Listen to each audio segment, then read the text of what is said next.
Hello and welcome back to the JW Thoughts channel. My name is Wally and we are getting into the mind of God. Yes, we are ascending into the heavens and having an out-of-body experience and putting ourselves in the brain of the Christian God, looking at all his little neurological pathways and seeing how they connect. The name of the game is Connect 4. Gotcha! Warcraft! So in this episode of In the Mind of God, we are talking about war. And I find this subject particularly interesting and fascinating, so that is, of course, why I want to talk about it a little bit. So, don't forget to drop a like on this video. It helps it get out to more people on YouTube. If you're not already subscribed to the channel, we have a lot of these videos coming out. And other than that, run the intro. Finger guns.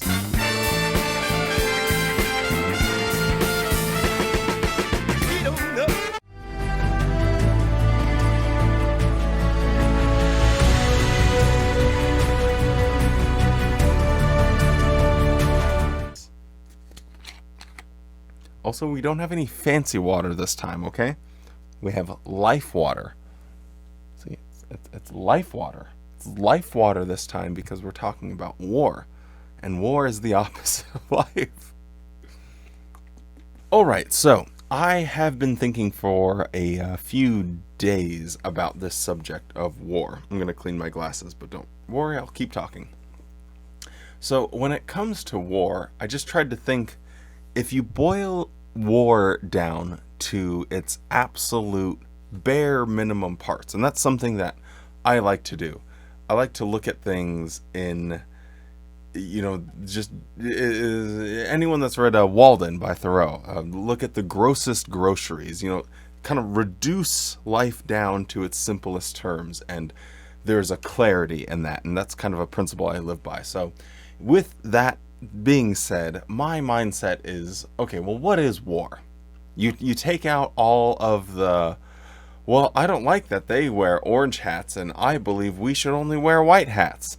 Once you get all of that shit out of the way, I think war is basically the point when people run out of ideas. To illustrate it simply, you have a disagreement with someone, and you, instead of finding a compromise or finding some sort of thing that will be mutually beneficial, your selfishness and your own desire to be right takes over, and you think, well, I think I'm stronger than this person, so I'm going to punch them harder than they can punch me until they don't breathe anymore, and then I'll get my way. I think it's just a lack of imagination. It's a lack of ideas. And once you hit that point where you want to go to war, then I think it's a flaw on your end. Now, of course, this is a lot of covering my own ass here, but I think there is situations, of course, where you need to fight. Like if someone's attacking me, I need to defend myself. That's a completely different, separate sort of subject here. But we're talking about the unprovoked wars and the ideological wars, because those are obviously the most dangerous. So why does God support war? Why does he go to war in the Bible? So he promises that his people are going to have rule over this particular land, right? He needs to wipe out the Canaanites. This is a promised land to my people, which was already inhabited, right? So what is his solution to the problem? To wipe everyone out that lives there. Now, me being the antagonist that I am, I would always try and think of a different solution. So let's just go down the list. Well, what could have God done differently? Well, is there enough land for everyone to coexist together? Yes. Okay, well, what's wrong with that? God says, well, I don't like that they worship other gods. I've said this before.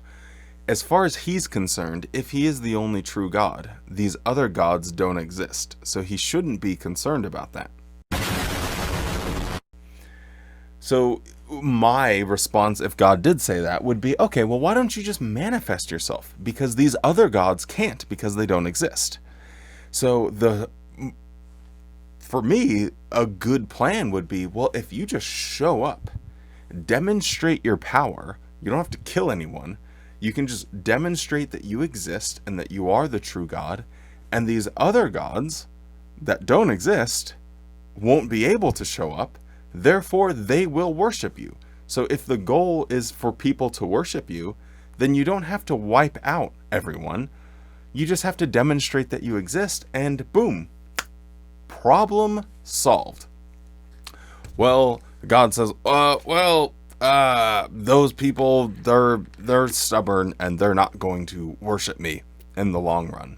So then the next question is, okay, well, can the Canaanites and the Israelites just coexist together without them worshiping you?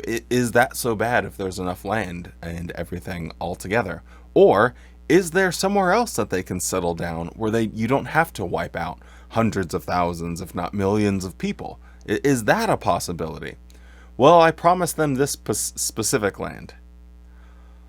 Okay, well then why did you choose land that was going to be inhabited in the first place? Well, because I like it.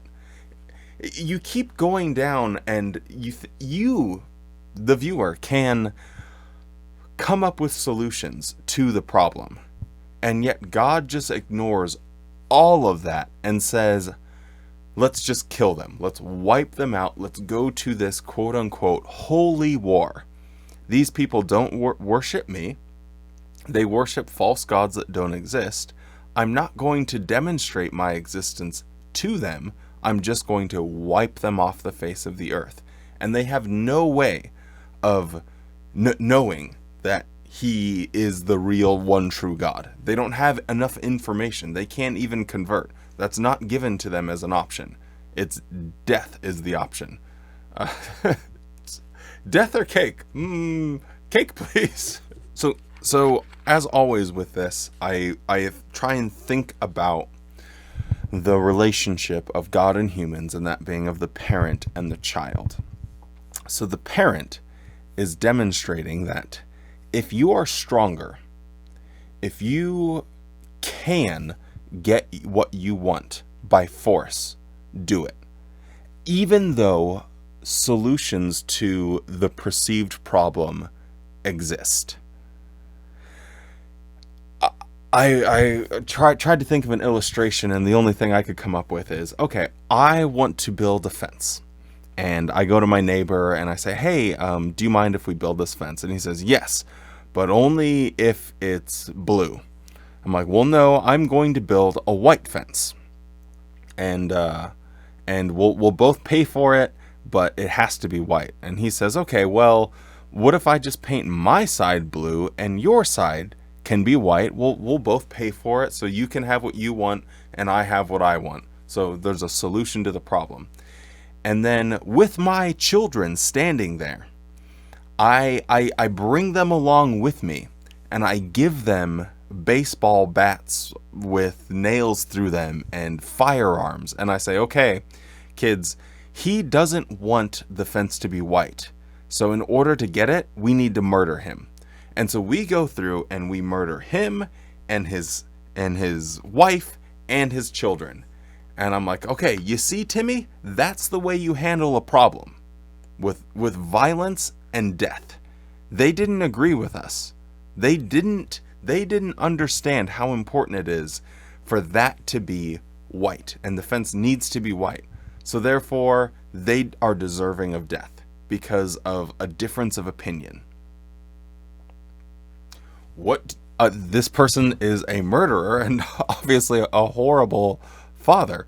Don't worry, I'll raise him like the mean streets raised me. And they're teaching their children to do the same thing. So when that kid goes to school and says, Oh, all the bathroom stalls are taken. Well, what should I do? I'm going to punch this other kid that's taking a piss, and so I can go pee before him, because I deserve it. If this kid's standing in line to get lunch at school, he's just going to go in the front of the line. And if someone has anything to say, is, well, no, I deserve to be in the front of the line. Well, why? Yeah, because my dad says so, or because I think so. Well, that's not right. Well, screw you. And if anyone challenges them, then beats them to death. That seems reasonable. Like, this is getting into the mind of God. What is he teaching his children? What lessons are people to derive from the example that he sets? So we read the Bible and we try and understand that this is our loving Heavenly Father, right? And then we read about these accounts of the example that he's setting for us. And what example does he set? If there's a conflict and there is a solution that doesn't involve war and murder and violence, ignore that solution and get what you want because you can. That's the lesson that's being taught. So when people read the Bible, I know the apologetics on it, and I know, well, God always has a reason for the war, and he always has a purpose for it, and it's always a just war. It's never an unjust war. Well, what about people that are just living their own lives in their own cities that get invaded by someone else? I think you guys can clearly see where I'm going with this. That excuse doesn't work. It doesn't work to call it. It's not justice because you say it's justice. We have to work on a sort of higher moral standard. I know I'm using a Christian expression here, but we need a higher moral standard than, well, whatever I say is right is right. Well, then where do you get your moral standard from, Wally?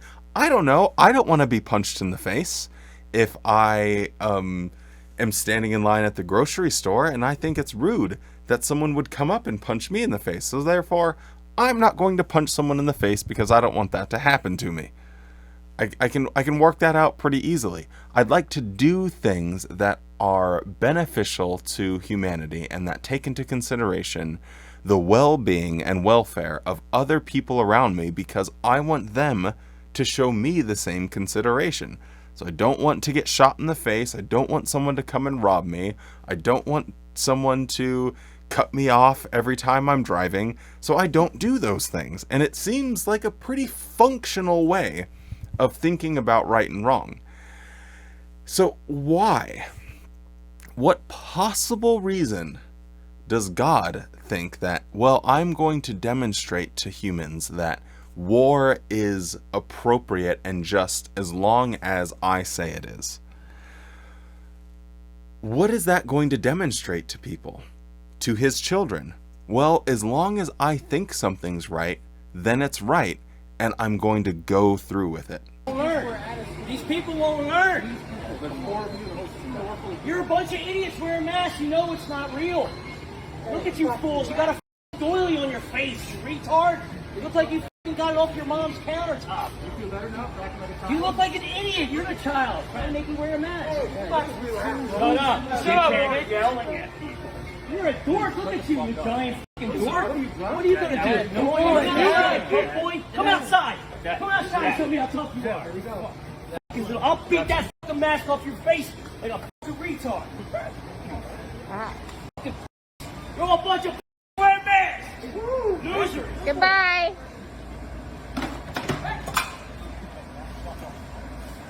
That is a very dangerous lesson to be teaching your children. And it's very irresponsible to think that that is not going to have deleterious effects on them. And I personally, looking throughout history, think that it really does. When you get people that do things for ideological reasons, it gets really, bloody and dangerous. Whereas if they just stepped back and said, you know what, it's not okay to punch people that disagree with me. Maybe let's try and explore different solutions. Especially if they're just sitting there not doing anything. If they're just idle. It's not like they're actively attacking you, because that's a different scenario. If they're minding their own business and you are the aggressor, it's a big problem. So yeah, into the mind of God. What is he on about trying to demonstrate that war is okay? And what lesson is he going to teach by using aggression? And why doesn't he teach people a more nuanced, diplomatic, conflict resolution path?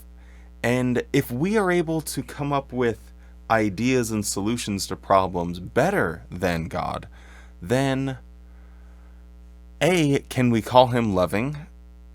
B, maybe the idea that he's a loving God is coming from you, not from the information that you're given. Because if you read the Bible and you go through all of the accounts, you must come to the conclusion that he's kind of a psychopath when it comes to war. And he glorifies in it. He sings songs about, like, people write poetry that he has in his only book.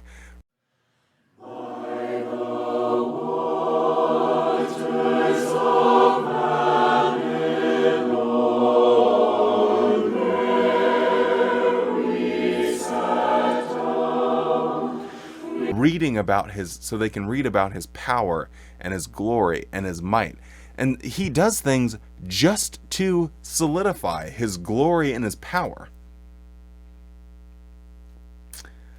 Is that what you want your loving Father to do? Do you want to read about how they went and beat people up and stole money from them, and just to prove how strong they were?